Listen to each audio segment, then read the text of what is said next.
NU didirikan itu untuk mengantisipasi berkembangnya faham Wahabi yang ketika itu berada di Saudi Arabia. Ulama kita mengutus satu komite yang dinamakan Komite Hijaz untuk mencegah supaya atharu Rasulullah, bekas-bekas Rasulullah, atharus sahabah, bekas-bekas sahabat tinggalannya di Saudi tidak dihancurkan oleh pemerintah yang kebetulan berfaham Wahabi. Ketika kembali, maka kemudian Komite Hijaz ini berubah, dibentuk, kemudian namanya yaitu Jam'iyah Nahdlatul Ulama untuk mengantisipasi kemungkinan adanya gerakan-gerakan itu masuk ke Indonesia. Sekarang ini justru bukan antisipasi, sudah ada di Indonesia.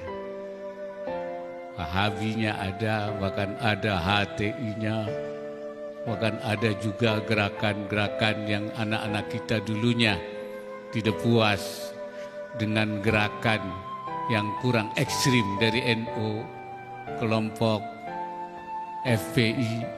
Nah, mereka kemudian juga memisahkan diri atau keluar dari kelompok NU karena menganggap NU kurang keras,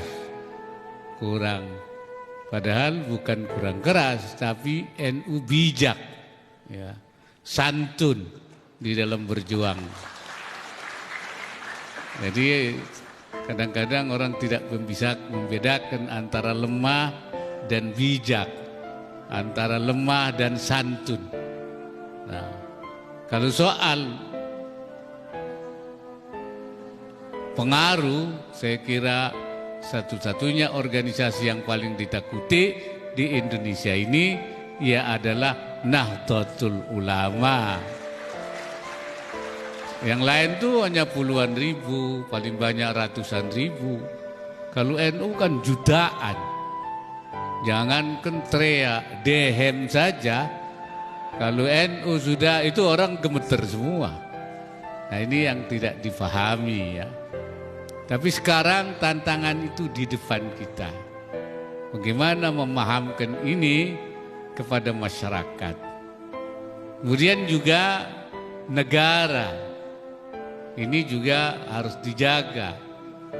NU bukan hanya berjuang merebut kemerdekaan, tetapi juga menjaga, mengamankan baik dari kembalinya penjajah seperti terjadi ketika lahirnya resolusi jihad untuk menangkal kembalinya penjajahan, yaitu yang kemudian ditetapkan sebagai hari santri dimulai dari fatwa Hadratus Syekh. Ini merupakan upaya NU untuk menangkal kembalinya penjajahan. Dan sekarang ini bukan tidak ada ancaman, ada separatisme yang ingin memisahkan diri. Ada juga radikalisme yang ingin mengubah negara ini. Padahal negara ini sudah kita sepakati. Bagi kita NU, NKRI adalah harga mati, sudah selesai. Karena NKRI ini hasil daripada kesepakatan. Oleh karena itu, saya menamakan negara ini negara kesepakatan. Melalui Pancasila sebagai titik temu, sebagai kalimatun sawa. Undang-Undang 45 sebagai kesepakatan, ittifaqat wataniyah, kesepakatan nasional, ittifaqat akhawiyah, kesepakatan sama saudara sebangsa. Makanya Indonesia adalah negara kesepakatan.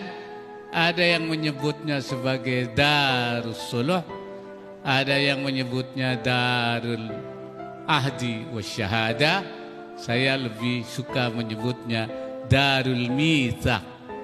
Karena apa? Karena memang ada ayat yang berbunyi fa in kana bainakum wa bainahum mitsaqun fadiyatun musallamatun ila ahlihi.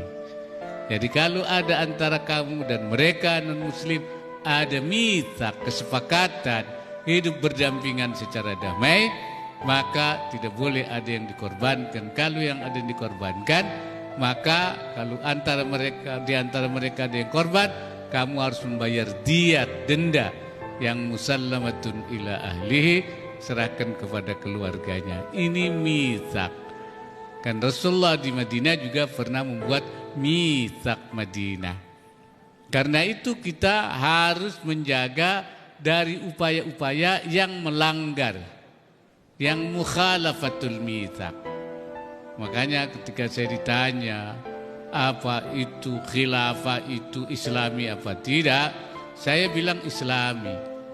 Karena apa? Dulu ada khilafah Utsmaniyah, ada khilafah Abbasiyah. Tapi yang islami itu bukan hanya khilafah, kerajaan juga islami.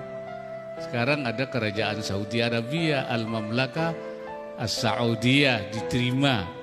Ada Al-Mamlakah Al-Hashimiyah di Yordan diterima. Yang islami juga keamiran. Ada di Kuwait, Abu Dhabi, ada Qatar. Yang islami juga Republik Indonesia, Republik Islam Pakistan, Republik Mesir, Republik Turki. Jadi kalau soal Islami, semua Islami. Nah, kenapa khilafah ditolak di Indonesia? Saya bilang bukan ditolak, tapi tertolak, ya. Kenapa tertolak? Karena mukhalafatul mitsak, menyalahi kesepakatan. Kesepakatan kita republik, makanya namanya NKRI, Negara Kesatuan Republik. Lah kalau jadi khilafah kan nggak ada NKRI-nya, NKKHI, Negara Kesatuan Khilafah jadinya. Padahal kita bilang NKRI itu adalah sudah harga mati, tidak boleh diubah.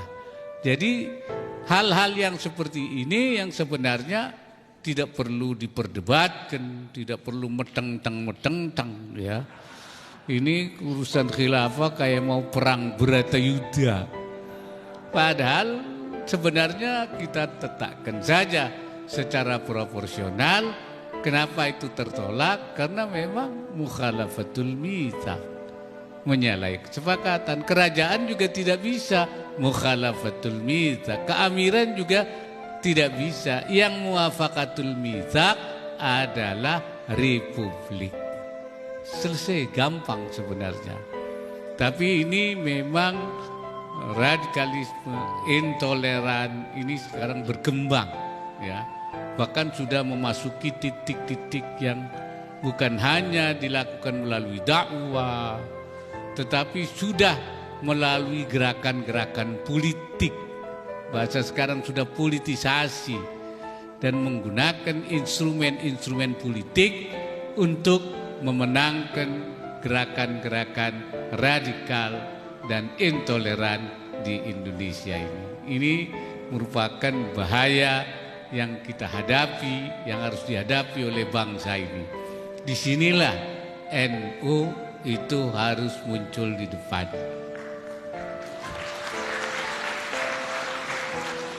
Dan kita kan sudah mengatakan dalam Yalal Watan itu, Indonesia negeriku, engkau panji martabatku. Siapa yang datang mengancammu kan binasa, ya karena akan berhadapan dengan NU.